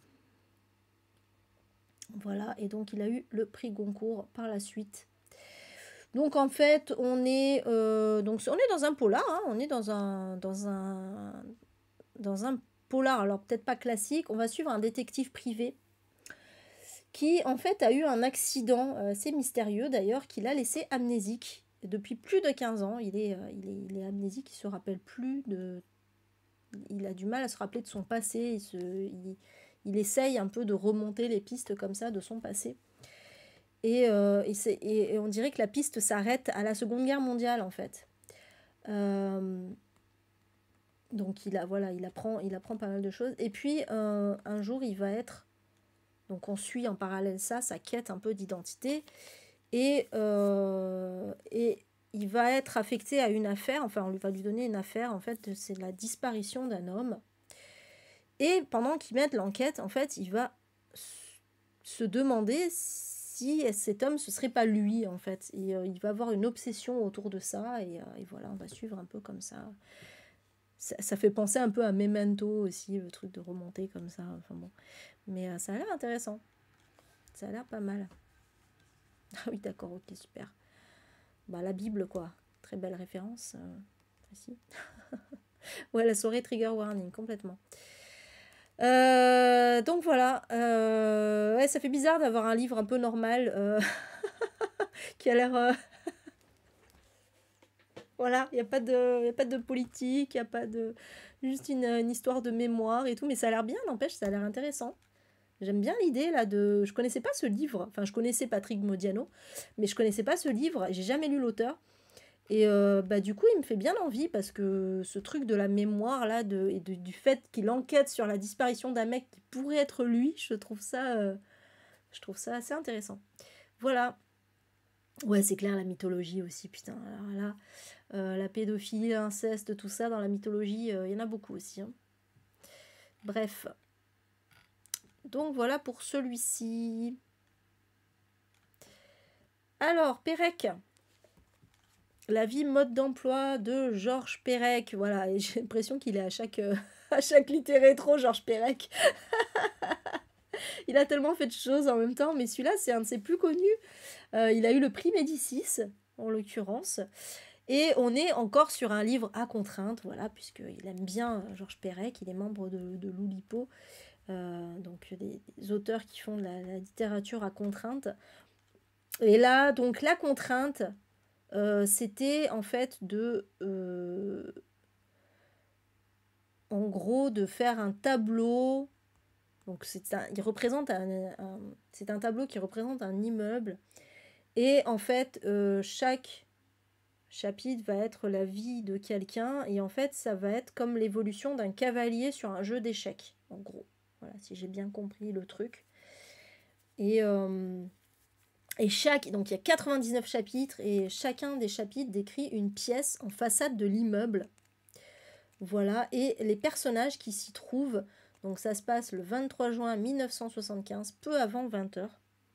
Et donc on va suivre comme ça un peu des tranches de vie de ces personnages du même immeuble. Voilà, donc un bâtiment haussmannien du 17e arrondissement de Paris. Il fallait un peu de parisianisme là-dedans, évidemment. Mais voilà, et en fait, l'intrigue, en gros, c'est que on suit un personnage qui prend des leçons d'aquarelle et il va voyager autour du monde et peindre des aquarelles comme ça. Il va peindre 500 tableaux. Et en fait, il va les envoyer à un homme qui habite dans cet immeuble, qui est fabricant de jouets. Et cet homme va découper, va découper chaque tableau en puzzle. Donc voilà, il est question de puzzle dedans, des filatures, tout ça. Toi-même, tu sais. Et donc, il va reconstituer le gars qui a envoyé des aquarelles va devoir reconstituer les puzzles. Voilà. De ce que j'ai compris. Et c'est un autre habitant de l'immeuble qui va l'aider à faire ça. Ouais, j'essaye de comprendre un peu le truc, quoi.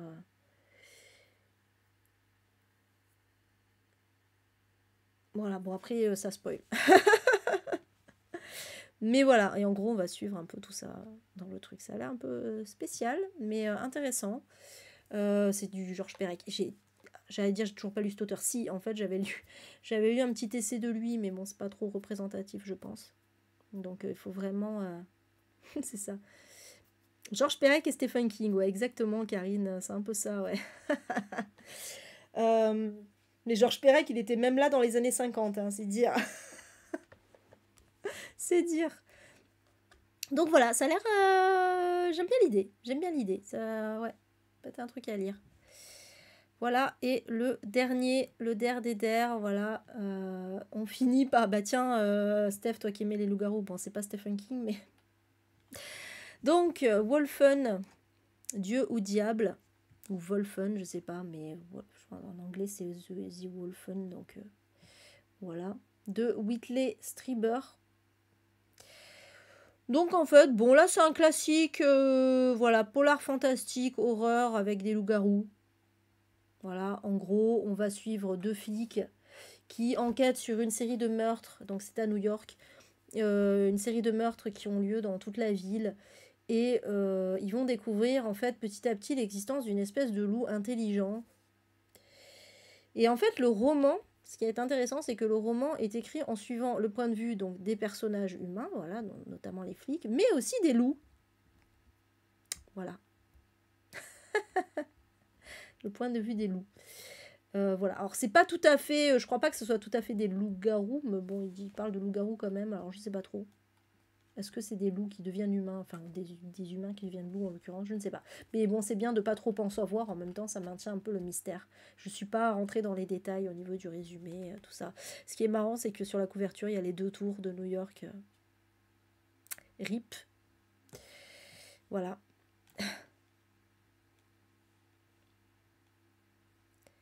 Voilà, voilà. Je pense que sur les nouvelles, s'il y a des nouvelles couvertures, il n'y a plus les deux tours. Ah, tu l'as lu? Ah ouais, c'est vrai? Ah, c'est cool. C'est vrai que ça fait penser ouais, au classique de l'horreur, à la Graham Masterton, tout ça. Donc ouais, ça m'étonne pas que tu l'aies lu, Adeline. C'est tout à fait ton style.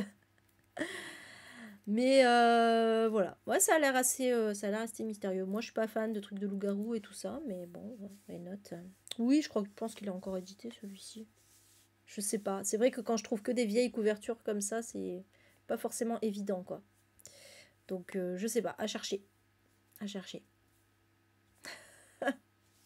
Je sais pas s'il est encore édité. Je pense que c'est plus un truc à trouver d'occasion, celui-ci. Et voilà pour ce litté rétro. On va repasser avec le chat pour vous dire au revoir à YouTube. Voilà, merci d'avoir suivi ce litté rétro qui était quand même très très particulier. Mais c'était intéressant parce que, ben voilà, c'est pas pour me lancer des fleurs, hein, c'est pas moi qui suis intéressante, hein, c'est évidemment tout ce qu'il y a, toutes les histoires qu'il y a autour de ces livres. Le contexte, voilà, le contexte historique de l'époque. Voilà, on constate que voilà, la conclusion, c'est que la libération des mœurs qu'il y avait à cette époque, donc aussi bien de façon sexuelle, mais aussi sur voilà, la libération des personnes racisées, etc., le féminisme, ont donné deux courants opposés, c'est-à-dire donc ceux qui s'inscrivent dans ce progrès et donc qui ont commencé à sortir des livres vraiment très progressistes et précurseurs de nouveaux mouvements, et les réactionnaires donc qui eux n'ont pas voulu. Donc les réactionnaires, je pense surtout donc en fait trois courants finalement. Je pense donc à les carnets de machin là, et puis Anthony Burgess aussi, voilà, ceux qui ont dit oh là là non, ouh là là, les personnes racisées prennent trop de place, ça va pas, entre autres. Il y a trop de libération, ça va pas. Et puis le troisième courant, c'est bon, c'est cool la libération sexuelle, maintenant on couche avec des enfants. Voilà, bref. Donc c'est marrant comme un même une même évolution d'idées, une même idée finalement peut amener à des choses très différentes comme ça. C'est extrêmement intéressant et très d'actualité encore pour certaines choses aujourd'hui, malheureusement, mais bon, voilà, c'est comme ça. Voilà, oui, c'est ça, c'est ça. Dans les années 70, les gens étaient pour la pédophilie, oui, et oui, complètement. Complètement. Mais il commençait quand même à y avoir justement des psychiatres, des sociologues, etc. qui commençaient à dire ouais, on va se calmer de suite là-dessus parce que bon, voilà quoi. Voilà. Allez, sur ce, je quitte YouTube. Merci d'avoir suivi cette vidéo. La prochaine vidéo, ce sera très certainement un bilan lecture, même s'il ne sera pas très très fourni, je pense, j'en suis désolée d'avance. Ou ça sera, non, ça sera, je pense que la prochaine vidéo, ça sera Lison l'Asie. Voilà, ça sera la palle de Lison l'Asie, ouais. Sur ce, à bientôt YouTube, je vous fais des bisous. Ciao, ciao, ciao.